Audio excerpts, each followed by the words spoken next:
Très bien, mesdames et messieurs, nous savions donc qu'Emmanuel Macron et Brigitte regardaient cette série, mais je suis ravi de vous annoncer que leur casting environnant ou leur ancien casting environnant le fait également. Je suppose que la semaine dernière, nous avons discuté d'Alexandre Benalla. Je voulais présenter leur ancien chef de cabinet adjoint qui a été surpris en train de se faire passer pour un policier et de tabasser des manifestants dans la rue. Eh bien, devinez quoi, 2 jours plus tard, ce jeune homme a commencé à me suivre sur Instagram. Je dis que le plus marié, alors bienvenue à nouveau. Bonjour Alexandre Benalla, bienvenue à nouveau dans notre série. Honnêtement, je ne pouvais pas le croire quand je l'ai vu. C'était comme une note prioritaire sur mon Instagram. C'est comme si Alexandre Benalla avait commencé à te suivre. Et j'étais comme « Wow, d'accord, évidemment, wow, quelle est la signification de cela ?» Je ne sais pas exactement quel était le but du suivi, étant donné que mon profil est public, donc vous n'êtes pas obligé de me suivre. Vous pouvez simplement regarder mon profil en privé. Je suppose qu'il voulait que je sache qu'il me suivait, mais vous me connaissez, je ne gaspille jamais une opportunité. Alors, je l'ai contacté.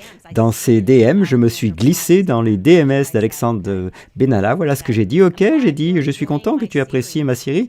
Voudrais-tu y participer pour que ta voix soit ajoutée? Et regarde ça, il y a 12 heures, Alexandre Benalla m'a laissé en rouge, tellement triste, très triste. De toute façon, je suppose que nous allons juste lui donner un peu de temps. Peut-être qu'il y répondra, peut-être qu'il contribuera. Le but de tout ça est toujours que je veux m'assurer que je représente les gens de la bonne manière. Nous avons demandé à Brigitte, nous avons demandé à Emmanuel. Personne ne veut me donner de réponse. Donc, ce que nous allons faire, cet épisode, c'est juste reprendre là où nous sommes arrêtés. Nous avons discuté de Véronique et c'était extrêmement explosif. Évidemment, pour beaucoup de gens, d'apprendre que vous aviez cet individu qui était évidemment très intellectuel et qui parlait de Chopin et de poésie et de Paul Verlaine et qui parlait de la façon dont ils avaient besoin de cette plateforme, parlait d'une émission en 1977 pour essentiellement défendre les droits des transgenres. Et je veux parler spécifiquement de Véronique en termes de ce qui a été offert, quelque chose que nous n'avons pas fait. Concentrez-vous sur le dernier épisode. Il y avait une partie de la correspondance qui va devenir significative. Donc, lorsque l'intervieweur a demandé à Véronique si vous vivez seule, souvenez-vous que Véronique a répondu et a dit « Je ne suis avec personne, mais j'ai vécu avec une femme et conçu cette union dans le style de George Sand et Chopin. » Chopin était probablement un transsexuel, son style de mélodie, la façon dont il joue, le montre assez clairement. Je pense que l'image qui a été donnée de l'union de Verlaine est une image caricaturale, déformée, qui ne correspond pas du tout. Donc cet individu trans qui parle exactement comme Brigitte Macron, selon ils disent que c'est la même personne, bien que la voix ait vieilli avec le temps, ils ont ces mêmes tics dans le discours, c'est-à-dire, mais nous apprenons dans cette petite correspondance que cet individu trans, ou s'identifiant comme un individu trans, a dit ou a effectivement dit que je me suis toujours considéré comme une femme, utilisait ce nom Véronique pour les besoins de l'interview et a avoué vivre avec une femme dans le style de George Sand et Chopin. Quoi que cela veuille dire, nous savons que cette personne a un partenaire d'une certaine description, un ami, un partenaire que je ne connais pas, je ne sais pas vraiment ce que ça veut dire. Mais ensuite, on a appris que Jean-Michel Trogneux, dans une autre étrange coïncidence, peu de temps après cette interview, a eu lieu, s'est marié avec une femme nommée, vous l'avez deviné, Véronique. Bien sûr, Véronique Dreux, nous vous présentons maintenant, et Jean-Michel ont eu leur mariage le 24 novembre 1980 à une ville nommée, Blanc-TRV. L'union n'a été annoncée d'ailleurs qu'après coup. Ok, donc ça n'a pas eu lieu après coup. Le journal local en a peut parler, et comme nous ne parlons pas tous français, il précise que l'union entre ces deux-là, entre et Madame Jean Trogneux et Madame Jacques Dreux, a eu lieu dans la plus stricte intimité. Et nous avons entendu ça avant, n'est-ce pas, dans la plus stricte intimité. Je me souviens qu'elle a utilisé exactement le même langage quand elle a décrit l'enterrement de son père. Seulement, nous avons appris plus tard que son père n'avait pas été enterré, il avait été incinéré, mais peu importe ce que Paris Match a dit dans la plus stricte intimité. Donc Jean-Michel Trogneux se marie, je ne connais pas beaucoup de gens qui se marient et veulent s'assurer que cela se passe dans la plus stricte intimité, mais c'est ce qui s'est passé entre ces deux individus, Véronique et Jean-Michel Trogneux. Et vous ne devinerez jamais qui était le témoin de ce mariage. Alors, mec, ses frères et sœurs sont vraiment proches, ce qui rend encore plus étrange que plus tard, cette personne qui prétend avoir été mordue, Trogneux, qui vit à l'Élysée en tant que première dame, ait juste essayé de couper son frère Jean-Michel Trogneux de sa vie jusqu'à ce que les journalistes se rendent compte qu'il manquait quelqu'un. Mais oui, il est enregistré que Brigitte Trogneux était le témoin, le seul témoin qui a signé pour ce mariage strictement confidentiel.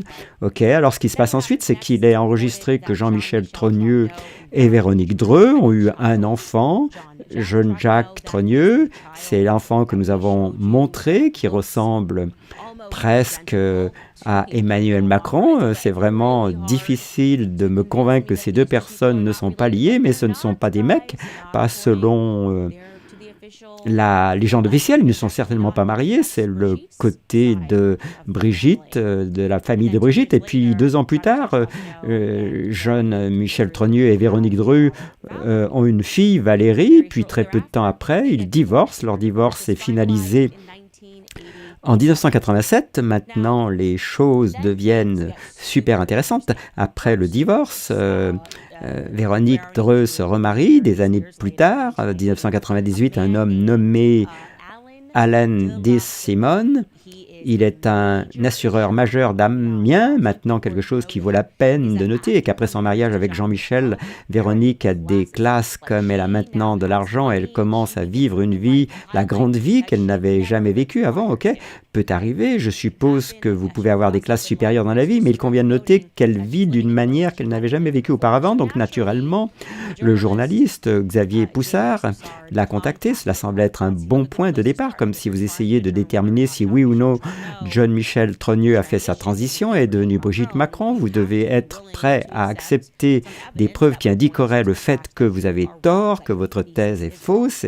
Jusqu'à présent, tout le monde est à sec, c'est juste qu'ils ne veulent pas vous donner des réponses. Nous recevons ces photos fabriquées ou des photos qui ne peuvent venir que de Best Image, qui ne viennent que de Mimi Marchand, qui sont des images auxquelles il ne faut bien sûr pas faire confiance, car Mimi Marchand a un long casier judiciaire. Elle a été accusée de nombreux faux, de nombreuses extorsions, et elle a beaucoup d'ennuis en ce moment. Xavier Poussard a donc décidé de contacter Véronique Dreux. Et devinez quoi, elle lui a parlé. C'est étrange que quelqu'un de la famille de l'unité parle à un journaliste. Elle voulait lui parler, vous savez, quand il l'a contacté sur WhatsApp. Il a dit « Ouais, fixons un rendez-vous pour parler à l'avenir ». Et ce qu'elle a fait, c'est essentiellement qu'elle a voulu rejeter ces rumeurs sur son ex-mari d'il y a de nombreuses lunes, Jean-Michel Trogneux, et je vais donc lire cette partie directement du livre de Xavier Poussard, disponible sur Amazon, intitulé « Become Brigitte ». Et je veux que vous vous souveniez que Xavier Poussard est méticuleux, il a conservé les enregistrements de chaque personne à qui il a parlé tout au long de cette enquête de 8 ans.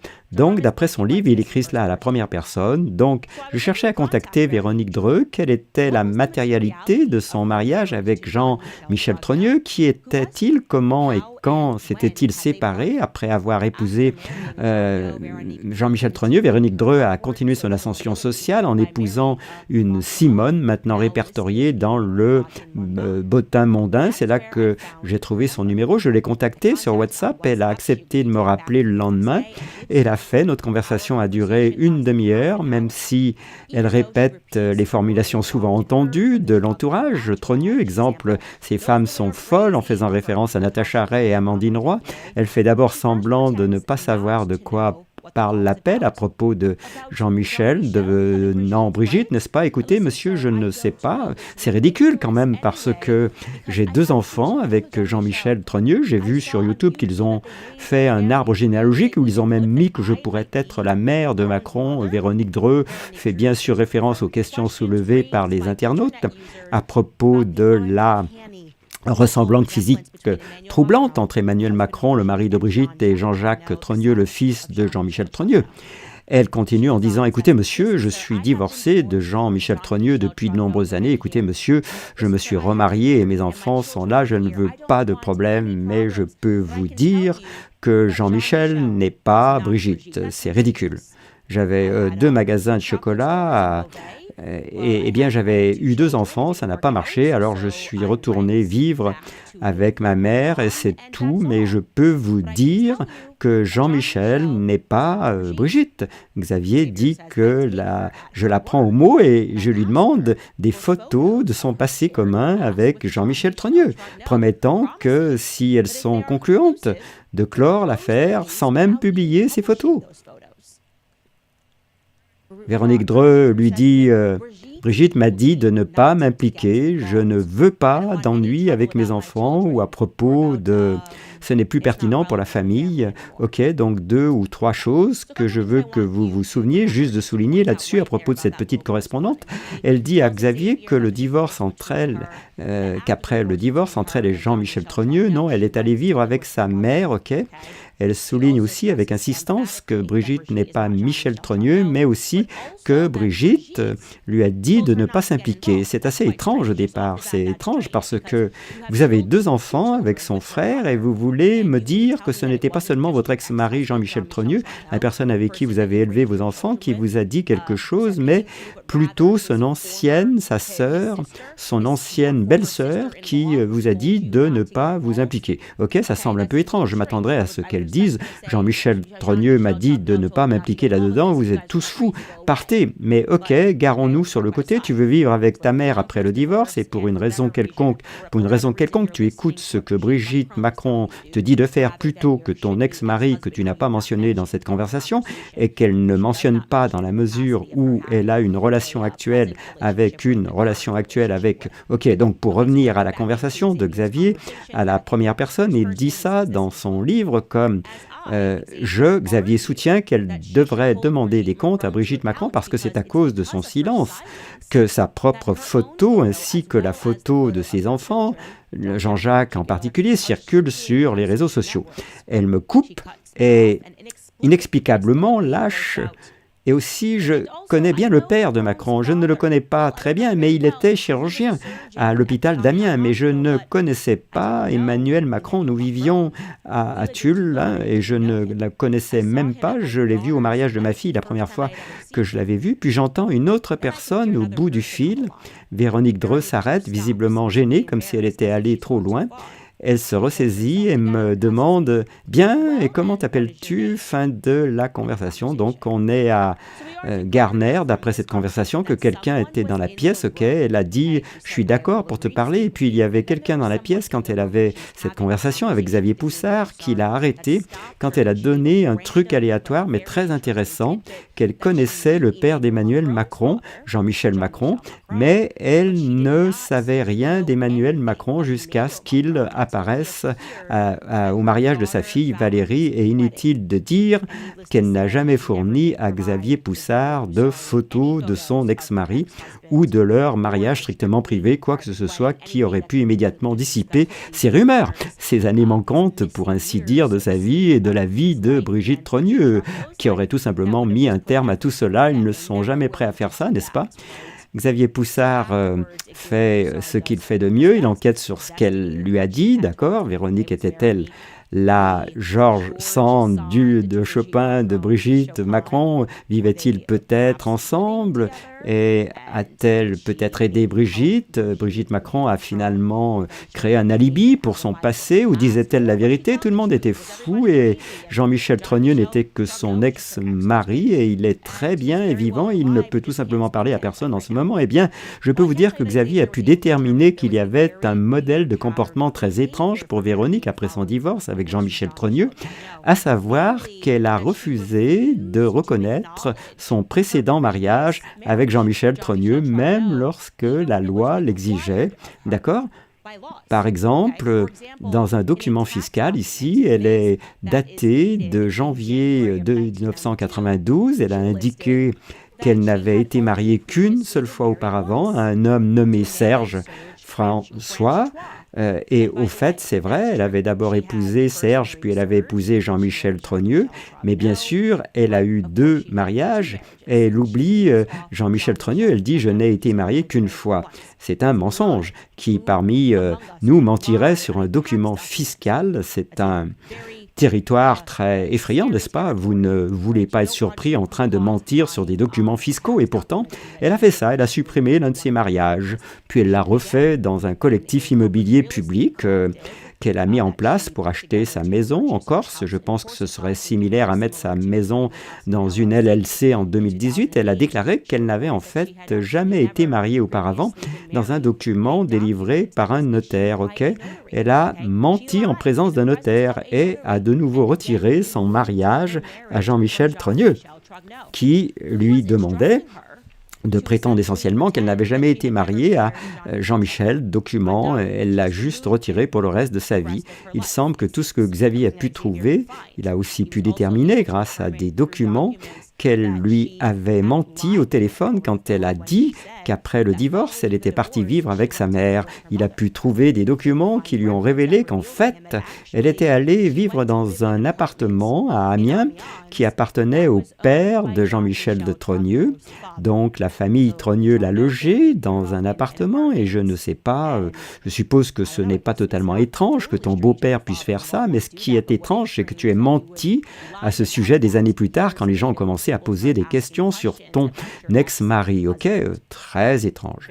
Il convient de noter aussi qu'à peu près à cette époque de leur divorce, donc ils sont officiellement divorcés en 1987, on peut supposer qu'ils se sont séparés quelque temps avant ça, parce que pour enfin obtenir votre divorce tamponné et scellé, ça prend généralement un peu plus de temps, peut-être 1 an si vous allez très vite. Mais c'est le moment où Brigitte Macron, la Brigitte Macron que nous connaissons, le peu de dossiers publics Macron, c'est à ce moment-là qu'elle commence sa carrière très publique et traçable en tant qu'une enseignante, d'accord? Elle y va et entre en 1986 à l'école Lucie Berger, change soudainement de carrière, changement total de carrière, et puis c'est tout ce qu'ils veulent nous montrer. Oh, regardez, elle était enseignante ici, enseignante là-bas. Et bien sûr, le futur amour de sa vie, Emmanuel, n'avait que 9 ans, donc c'était juste 5 ans de plus, 5 ans de plus. Et puis Brigitte Macron, celui que nous savons, rencontrera l'amour de sa vie. Oh, ai-je dit l'amour de sa vie? C'est le bon moment pour vous dire que la plupart de ce que vous pensez savoir sur Emmanuel Macron jusqu'à présent, son héritage, c'est juste objectivement faux. Emmanuel a eu un coup de main majeur dans la vie. Ce type est si privé, nous ne savons pas grand-chose de lui. Ce que nous savons de lui, c'est que je dirais qu'il est assez sinistre. C'est assez sinistre, ça me fait penser que je ne connais pas ce film, The Manchurian Candidate. D'accord, donc en ce qui concerne Emmanuel Macron, nous vous avons peut-être accidentellement menti, je ne sais pas, nous avons dit ce que les médias ont dit de lui, et les médias ont certainement raconté des histoires à son sujet, le dépeignant comme un virtuose de Mozart, juste en avance sur son temps, essayant de, je ne sais pas, faire croire à tout le monde que c'est une histoire de viol statutaire et qui pourrait toujours être poursuivie d'ailleurs jusqu'à la fin de cette année, ce qui serait fascinant, mais oui, la presse a dit à tout le monde qu'il était juste un écrivain incroyablement doué, qui aimait aussi jouer du Chopin pour le piano, d'accord, cool. D'après le livre de Xavier en 2020, le mythe de l'écrivain Macron a été définitivement démystifié par un journal, comme il n'arrêtait pas de dire qu'il écrirait ses romans et que Brigitte parlerait de sa passion pour l'écriture et interview, et bien essentiellement, ils ont réalisé que non, ce n'est pas vrai, rien de tout ça n'est vrai. Et ils ont créé cette idée de lui vraiment juste parce qu'ils voulaient que le public croie qu'il était ce génie et qu'il méritait donc d'être soudainement au milieu en tant que politicien, qu'il avait eu ce passé où il était une sorte de petit génie. Et comme je l'ai dit, cela ne pouvait pas être plus éloigné de la vérité. La réalité est que la vraie histoire d'Emmanuel Macron est plus du genre fais semblant jusqu'à ce que tu arrives, ok, si c'est comme ça, tu le dirais fais semblant jusqu'à ce que tu y arrives, comme nous l'avons souligné. Avant, on ne sait pas grand-chose de son enfance, ok, c'est bizarre, ça devient très étrange. Sa mère, nous savons maintenant qu'elle était responsable du programme de réassignation sexuelle au bureau de la sécurité sociale. Son père était psychiatre, mais selon Véronique, elle n'avait aucun souvenir d'Emmanuel ayant été à ses côtés. Sa grand-mère Manette, nous savons maintenant qu'elle était impliquée dans son enfance. C'est la seule dont il parle affectueusement ou même se rapporte à son enfance. Dans son livre, nous savons que sa grand-mère avait un don pour les livres centrés sur la pédophilie. C'était le truc de sa grand-mère. Ce que tu vas faire, elle aime ces livres pédophiles. Elle dit juste hey, c'est du passé, c'est vraiment cool. Parlons d'André Gide. Parlons-en de tous ces passages bizarres. Mon petit-fils et moi, on partage ça entre nous. Comme je l'ai dit, on a appris qu'il était un peu solitaire, il n'avait pas beaucoup d'amis. Les amis, les gens qui allaient à l'école avec lui, ne savaient même pas ce que faisaient ses parents. D'après le livre du Wall Street Journal, The Calculator Rise of Macron, c'était la famille Rothschild, la banque Rothschild, qui avait tout à voir avec son CV professionnel. Curieusement, Xavier Poussard avait découvert que la banque avait commis une erreur interne dans ses documents lorsqu'elle avait répertorié Macron, qui est censé être né en Arabie Saoudite comme étant né à Paris. Ils ont commis cette erreur sur plusieurs documents. Je vais vous en montrer quelques-uns. Et la réalité, c'est que, bien sûr, cela revient sans cesse dans la biographie officielle où l'on nous dit qu'il est né à Paris, à Amiens, puis l'ancien maire d'Amiens qui a dit non, il est, qu'est-ce que c'était, au Touquet, comme de la région du Touquet. Et maintenant, nous avons les Rothschild qui rapportent qu'il est né à Paris et nous ne savons tout simplement pas ce qui est vrai, ce qui est faux, d'accord, nous ne savons vraiment pas, mais nous avons ceci du procès verbal de la Rothschild Bank. Ici, il est dit qu'il est né le 21 décembre 1977 et ils font ça encore et ils continuent à faire cette erreur, qu'il soit né à Paris, mais ça doit avoir été une erreur administrative. Maintenant, Emmanuel lui-même n'a jamais nié sa proximité avec les Rothschild. En fait, il a dit ça en 2012 et je cite, « J'avais un passé très inintelligible, personne ne pouvait me comprendre en dehors de l'enfant de Rothschild, d'accord, et quand il est devenu le conseiller économique du président socialiste François Hollande, il a dit que l'enfant de David Darro est au courant de mon engagement. Je suis sa couverture. Quand la gauche sera au pouvoir, je serai son protecteur. » Hein? De quoi parlons-nous? Que dis-tu, Emmanuel Macron? Tu vas être son protecteur quand tu arriveras au pouvoir. Je vais te dire, lis ce passage concernant son ascension à la banque Rothschild, car apparemment son ascension n'avait aucun sens pour ses collègues. Ceci est tiré du livre de Xavier, citation, au sein de la banque, les progrès d'Emmanuel Macron en ont surpris plus d'un. Sarah Haro a expliqué qu'il avait été identifié comme une personnalité très singulière avec beaucoup de contacts, et Sophie Javary, qui l'a formé chez Rothschild & Co, rapporte qu'il avait des contacts de très haut niveau pour nos dossiers avec des liens avec l'État. Fin de citation.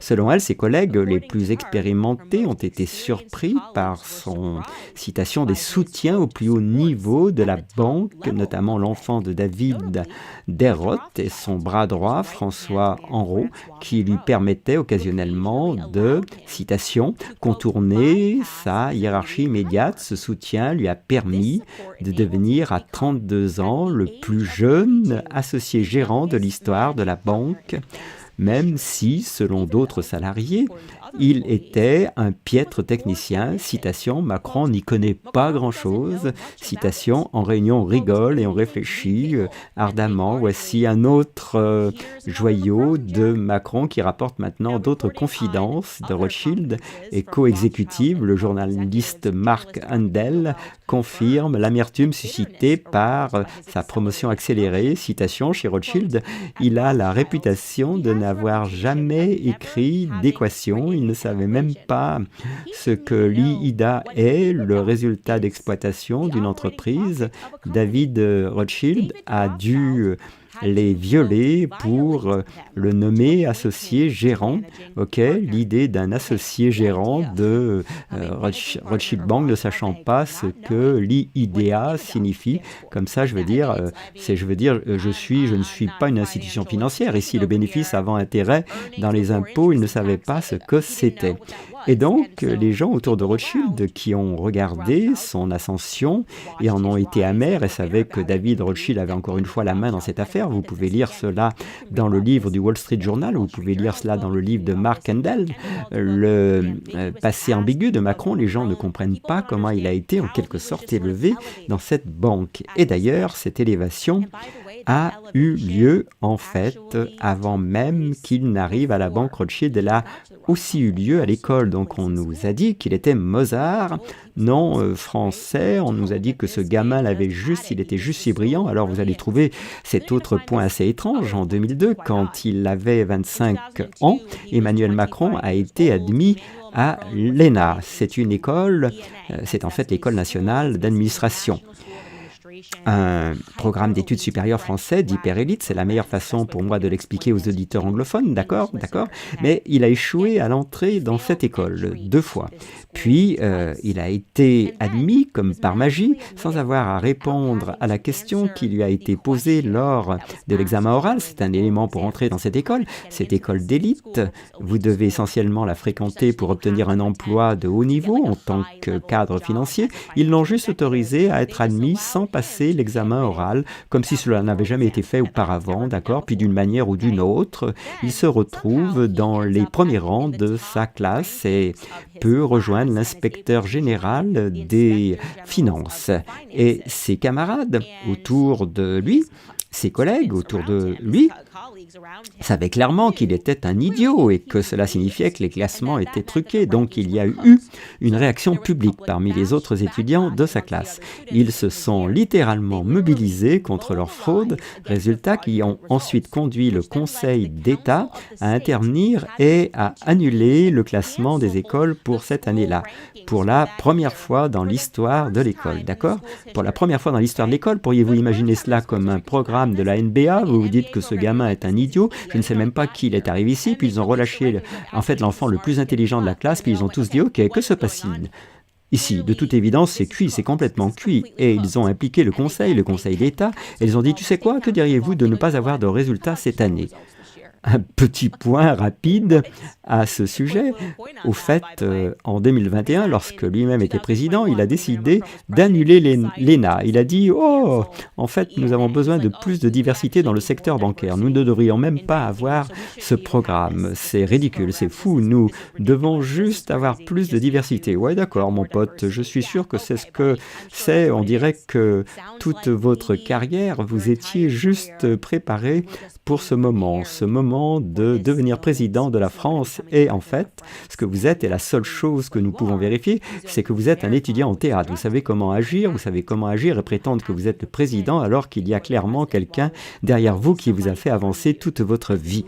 Un autre point étrange était que lorsqu'il a été admis à la banque Rothschild en 2008, il était censé avoir rendu public un ordre du ministre qui lui accordait un congé du service civil obligatoire. Pour une raison quelconque, il était exempté de cette procédure obligatoire. Il n'a même pas eu à réintégrer son service civil lorsqu'il a ensuite quitté la banque et a été magiquement nommé directement dans l'équipe du président Hollande en tant que conseiller économique, comme ce qu'en fait le vice-président président du Conseil d'éthique juridique de l'État a déclaré à ce sujet. Il a fait remarquer qu'il n'avait jamais rien vu de tel, il n'avait jamais vu quelqu'un bénéficier d'une exemption à ce sujet sans avoir à passer par certaines étapes. Je suis sûr que tout comme les étudiants de l'ENA n'avaient jamais vu quelqu'un qui ne pouvait même pas entrer à l'école, qui n'était clairement pas le premier de la classe, être récompensé par magie et se faire dire comme en fait c'est l'enfant le plus brillant de la classe, en fait nous y voilà.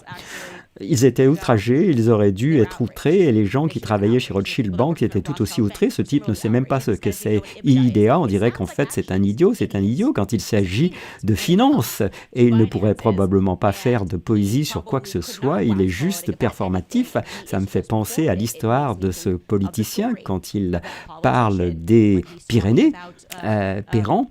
Oh, ma grand-mère est-elle, vous savez, tout ce que mes arrière-grands-parents voulaient, c'était qu'elle apprenne le français, vous savez, et parce qu'elle ne parlait que le pénan, et il dit, ce n'est pas une langue, c'est pourquoi je dis, ça me rappelle le candidat Murian.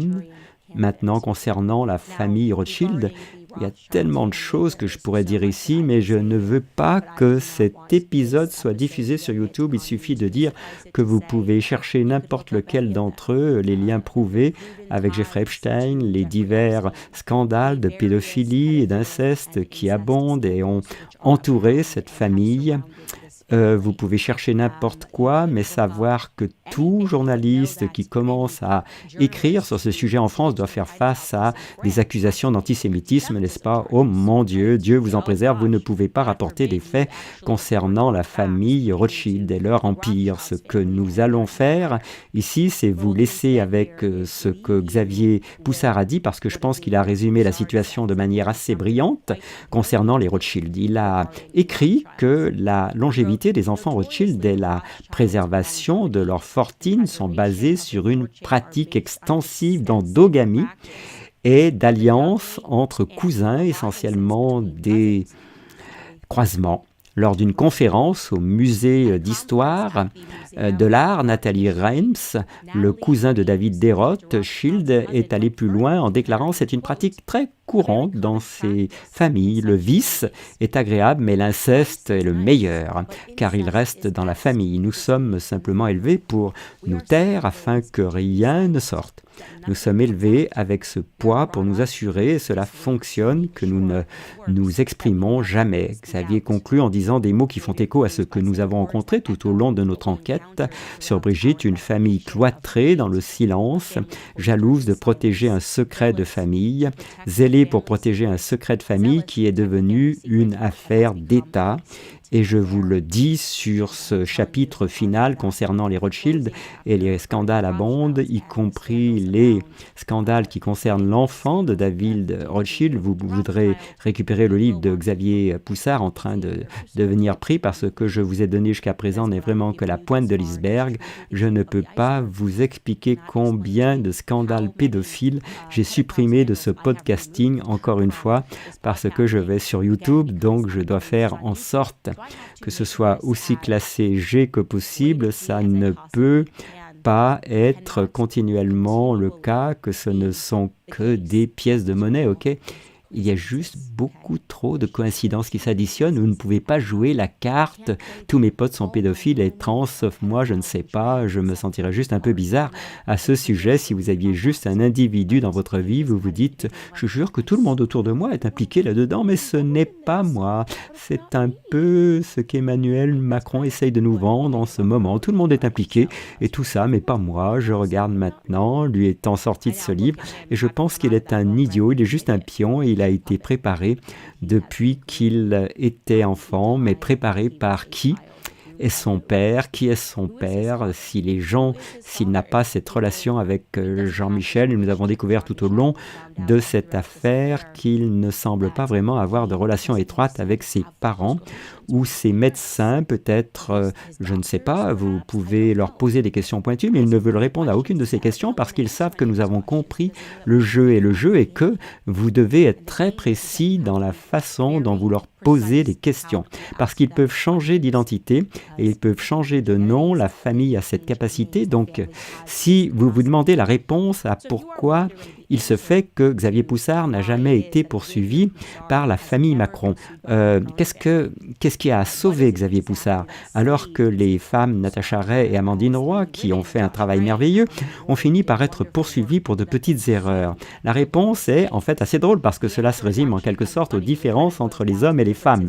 Je dirais donc que les hommes et les femmes ont d'abord et avant tout tendance à être plus intuitifs, nous sommes plus intuitifs, nous suivons notre instinct, je dis ça tout le temps à mon mari, cette personne me donne juste une mauvaise ambiance, je ne fais pas confiance à cette personne, j'ai tendance à suivre beaucoup plus mon instinct, je crois que nous avons l'intuition de Dieu, surtout quand il s'agit de nos enfants, mais les hommes ont tendance à être un peu plus techniques, là où ils auront juste besoin de faire quelque chose mathématiquement pour être sûrs de quelque chose et ils remettront les choses en question et peut-être ne pas suivre leur instinct tout le temps ou suivre leur instinct du tout. Et c'est vraiment ce qui s'est passé avec Natacha Ray et Xavier Poussard.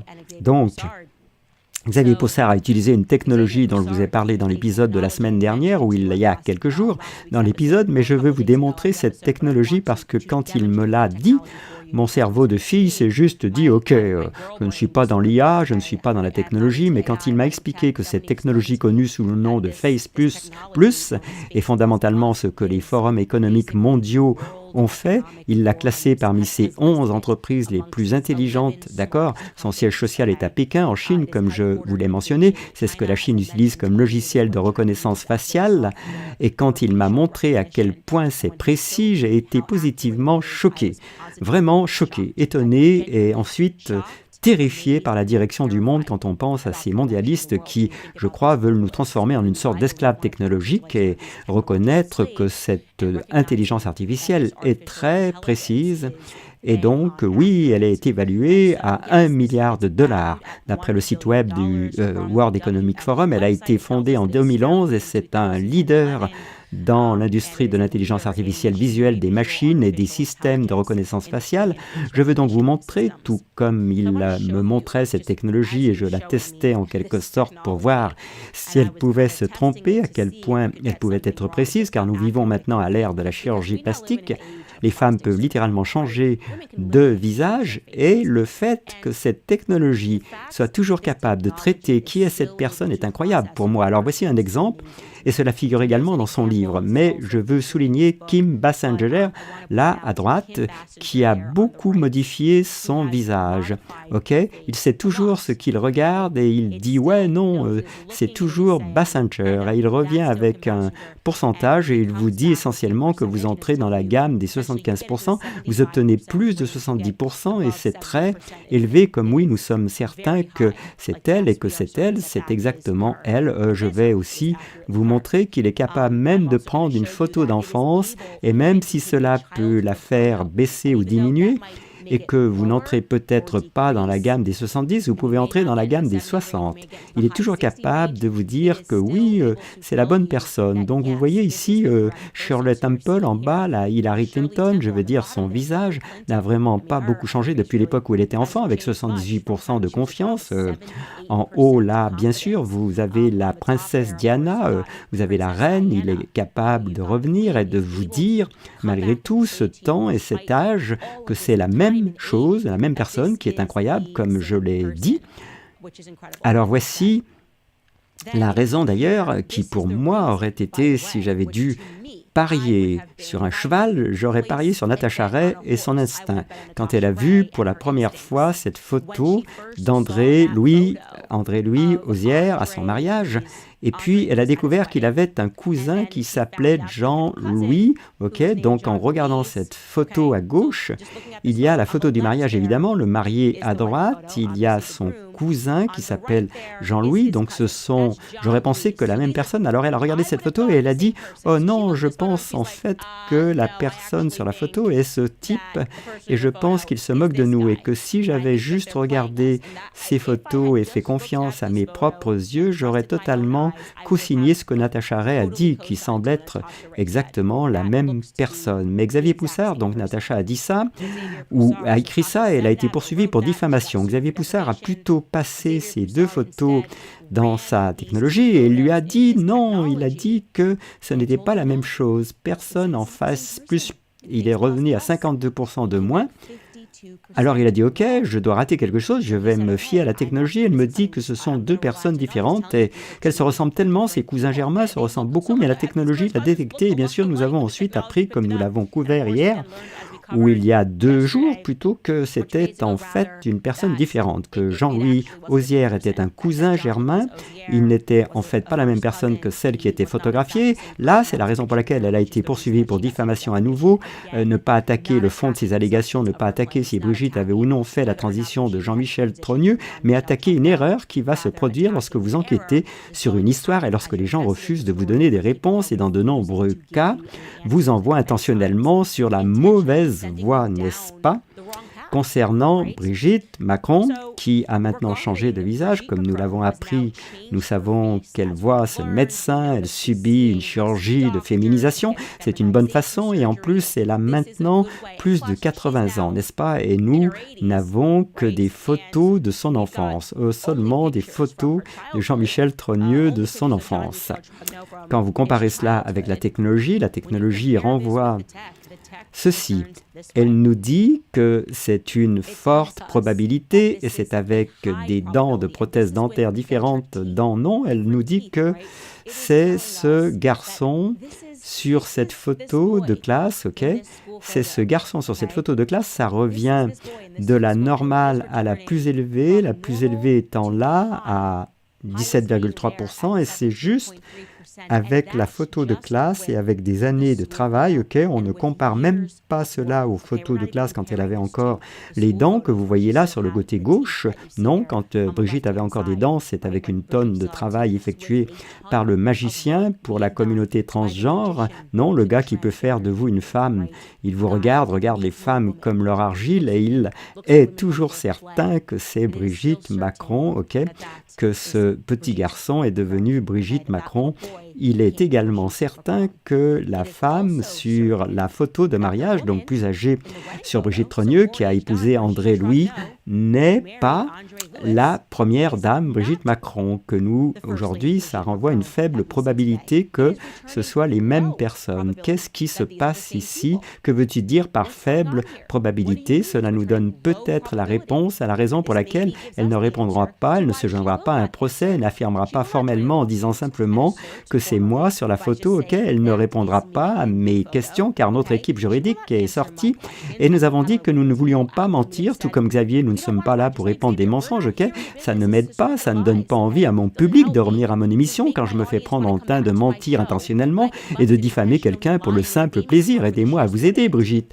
Est-ce vous sur la photo de mariage? Elle ne veut pas répondre à cette question, ok? Eh bien, si nous nous tournons vers la technologie de l'intelligence artificielle, la raison pour laquelle elle ne répond pas à cette question, c'est parce que ce n'est pas elle sur la photo, ok? C'est quelqu'un d'autre, que quelqu'un d'autre s'appelait Brigitte Trogneux. C'est très intéressant. Jean-Michel Trogneux, à ce mariage, nous n'avons pas le droit de voir des photos de lui à ce mariage parce qu'apparemment, toutes les photos ont été détruites, à part 2 photos persistantes d'André Louis.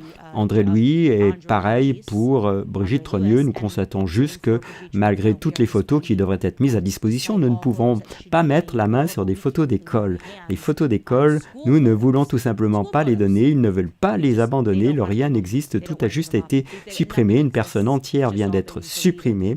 Ok, et concernant la photo de communion, que nous avons immédiatement regardée et avons dit qu'elle ne ressemblait à rien à la première dame, je regarde mes yeux.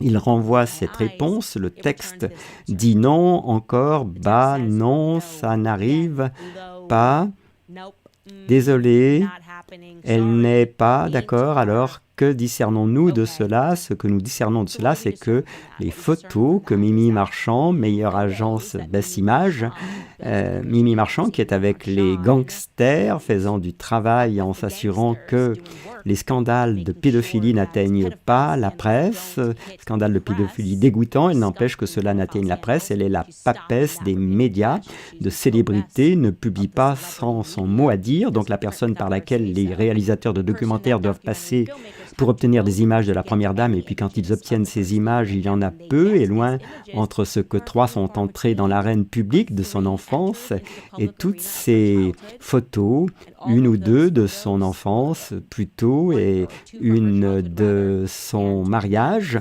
prétendu, mariage et eh bien, les logiciels chinois approuvés par le WEF Economic Forum comme les meilleurs du jeu nous disent que ce n'est pas la première dame actuelle de France. Que devons-nous en penser? Que devons-nous en penser? Le silence? Le punking, les techniques d'intimidation, s'en prenant aux gens pour les impôts, on voit le figuratif ou l'IRS français pour s'en prendre aux gens quand ils ne peuvent pas l'avoir pour diffamation, s'en prendre à essayer de comprendre qui finance les gens. Nous avons eu, comme nous l'avons fait dans le passé, notre interview avec Xavier Poussard, retirée de YouTube pour des raisons étranges, exigeant la censure, accusant Xavier Poussard d'antisémitisme pour un article qu'il a écrit. N'avait rien à voir, d'ailleurs, rien à voir avec quoi que ce soit concernant Brigitte Macron. Mais il a dit que l'article qu'il a écrit il y a 5 ans sur le pouvoir qui contrôle tous les médias en France, s'ils le reçoivent, ils s'en prennent à lui pour antisémitisme. Il n'a même pas dit que ces gens étaient juifs. Il a juste écrit les noms des personnes qui vous avez du pouvoir dans les médias en France. Il recherche tout ce qui n'est pas juste ce que vous nous montrez. Vous nous dites que cela a également été détruit, ou devons-nous en déduire que la personne qui vit à l'Élysée, la personne qui a définitivement préparé le président, qui n'a pas été si honnête sur son passé, qui n'est pas le génie virtuose qui a été présenté au public, Brigitte Macron, et peut-être Jean-Michel Trogneux. Jean-Michel Trogneux, qui pendant une transition, l'image que je vois en ce moment, et je suis heureux de la corriger à nouveau parce que je sais que vous regardez à l'Élysée, veuillez simplement répondre à nos 21 questions parce que l'image que je reçois de tout cela, et encore une fois, nous n'en sommes même pas encore à l'interview explosive de Xavier Poussard, c'est que quelque chose s'est passé dans les années 1980, quelque chose s'est passé au milieu des années 1970, et dans les années 80, Véronique Dreux, Jean-Michel Trogneux, votre réapparition en 1986 en tant que professeur, les mensonges que vous avez dit à la sexy Claudia Schiffer, elle n'a pas existé, alors je ne vois pas une femme avec des jambes irrésistibles que les jeunes garçons ne pouvaient tout simplement pas attendre. Oh mon Dieu, regarde ça! De quoi tu parles? Qui a sanctionné ces mensonges dans la presse? Qui es-tu vraiment? Et quelle est ta relation avec Emmanuel Macron? Quelle est la relation d'Emmanuel Macron avec toi? Quelle est la relation entre Emmanuel Macron et Jean-Jacques? Je ne me sens pas comme un neveu, je ne sais pas, quelque chose ne va pas. Quand je regarde cette photo, quelque chose ne va vraiment pas. Bien sûr, c'est si simple de répondre à ces questions et pourtant tu refuses. Tu vas jusqu'à essayer d'intimider un journaliste américain et je dois te dire que ça ne te fait pas paraître autre chose qu'extrêmement coupable. C'est ce que je vais dire sur ce sujet. Très bien les gars, donc nous allons faire la première de l'interview de Xavier Poussard. Je voulais faire un autre épisode de ça parce qu'il y a des choses dont il parlait que je voulais vous expliquer quand il parle du logiciel qui l'a vraiment sauvé de faire des erreurs ou de faire des suppositions qui leur auraient donné la possibilité de bondir et donc nous allons diffuser la première partie de l'interview ici sur YouTube puis nous mettrons le reste sur CandaceOwens.com qui fonctionne et c'est incroyable. Merci à Patmos qui est la superbe équipe qui a mis en place notre site web. Ils sont l'alternative la plus fiable à l'hébergement Big Tech et leur service est excellent. L'hébergement est sécurisé et je suis maintenant officiellement libre de dire tout ce que je veux dans l'émission sans crainte d'être annulé par mon hébergeur web. Nous sommes donc reconnaissants à Patmos, patmos.tech. Si vous faites partie de ces personnes qui recherchent également cette liberté, vous pouvez faire le changement et leur demander d'héberger des choses pour vous chez patmos.tech. Très bien, entrons dans certains de vos commentaires. Je sais que certains d'entre vous ont en fait acheté le livre de Xavier Poussard, Devenir Brigitte, et vous avez sauté et appris plus, et comme je l'ai dit, je ne l'ai pas fait, je n'ai même pas effleuré la surface, et donc après vous avoir montré notre interview, nous entrerons encore plus dans les détails, car vous aurez des questions sur qui ils essayent maintenant de revenir et de présenter et de suggérer qu'il pourrait s'agir de Jean-Michel Trogneux, ceux d'entre vous qui sont arrivés là à propos du petit gars potelé, qu'ils essayent de dire Jean-Michel Trogneux qui curieusement n'était pas aux côtés de sa famille lors de l'investiture, mais aux côtés des Rothschild. Nous entrerons dans tout ça. dans un épisode après l'interview avec Xavier, afin que vous puissiez rassembler les pièces du puzzle. Il suffit de dire que l'intelligence artificielle dit non, ce n'est pas Jean-Michel Trogneux, non, cette personne écrit Candace, honte à toi de m'avoir envoyé dans ce terrier de lapin avec toi pour la vérité, parce que maintenant je suis à fond dedans, il y a définitivement quelque chose de louche chez Monsieur Premier Gentleman Brigitte Macron, le concert est terminé, je suis d'abord d'accord. Christine écrit ceci, Candace, pour qui tu es et tout ce que tu fais. Christine écrit: dans l'année, pour avoir trouvé une belle Bible sur le sol en promenant mon chien, j'ai assisté à ma première messe catholique ce matin et je voulais partager ceci. Merci de m'avoir aidé à trouver le Christ, que Dieu vous bénisse. Quelle histoire incroyable et incroyable, écrit Jessica Wickers. J'adore ces séries d'enquêtes, votre minutie est incroyable, avec bébé numéro 4 en route, et compte tenu de vos expériences précédentes à l'hôpital, prévoyez-vous un accouchement à domicile ou travaillez-vous avec une sage-femme? Je serais très heureuse si j'avais mon bébé à la maison. Mon mari ne me laisse pas planifier cela, il dit que tout s'est bien passé, vous avez eu une grossesse très facile, nous avons eu de bons accouchements, j'ai eu une très mauvaise expérience à l'hôpital et nous avons fini par faire sortir mon bébé de là-bas. C'était plus à cause des vaccins et des médicaments que de mon expérience réelle de l'accouchement et il ne veut pas changer de formule, nous sommes en désaccord là-dessus, mais j'adorerais accoucher à la maison, donc je pourrais juste entrer en travail et ne pas le lui dire avant que le bébé ne soit sur le point de sortir. Ma sœur Holiday écrit, point de vue de V, je demande à tout le monde dans ma vie si vous saviez que la femme du président de la France est un homme. Ouais, vous savez, ce qui est intéressant, c'est que maintenant, vous revenez au moment où j'ai commencé à m'intéresser à l'histoire et je l'ai annoncé dans mon podcast précédent et les journalistes qui se sont précipités pour dire que c'était de la folie. Ce sont des gens dont vous devriez vous préoccuper. J'appelle Barry Weiss tout le temps parce qu'elle écrit un article entier sur moi. Les gens essayaient d'utiliser la psychologie de Sigmund Freud pour dire « Oh, elle doit avoir une dépression nerveuse ». Pouvez-vous imaginer qu'on essaye d'attribuer l'hystérie à quelqu'un qui enquête sur une histoire de perversion, de pédophilie et de manipulation? Qu'est-ce que cela vous dit sur notre appareil médiatique grand public? Cela devrait vous dire qu'il ne travaille pas pour les gens, il travaille pour protéger l'État. Et quiconque dirige l'État, c'est une histoire, comme je l'ai dit, qui est mondiale. Je pense qu'il y a beaucoup de similitudes entre l'éducation d'Emmanuel Macron et celle de Kamala Harris, l'éducation de Barack Obama. Vous savez, ces gens sont élevés par leurs grands-parents à une époque où nous savons que le programme MK Ultra était en cours et qu'il y a quelque chose de très très mal. Il y a trop de comparaisons, c'est ce que je dirais. Luc écrit « Fouiller, creuser et creuser pour découvrir qui est-ce, se cacher derrière cette personne, 47 contre une fille de 14 ans, pas d'accord, que se passe-t-il avec les élites? C'est mauvais, elle avait, tu voulais dire, 37, désolé, elle avait 14 ans, elle avait 39 ans. Christian Foron écrit « Nos sincères salutations à Emmanuel Macron, Jean-Michel Trogneux, Liliane de Rothschild, pédophile ».